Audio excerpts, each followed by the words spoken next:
So for the third company, Pertahanan Hutan Malaysia, assuming this is a government agency, how can we create a tax entity for them? Let's move back to our master data, tax entity. Click on New and fill in Pertahanan Hutan Malaysia info. Classification, we choose Government. TIN and BRM can leave it blank.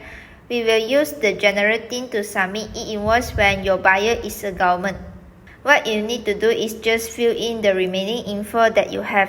For example, address, postcode, city, state, country, phone, and email. After that, click on Save. After you save it, you can go back to Master Data, Customer, click Edit Pertahanan Hutan Malaysia, and click on Tax Entity. So you can see this customer will be linked with this tax entity. Then you can save it.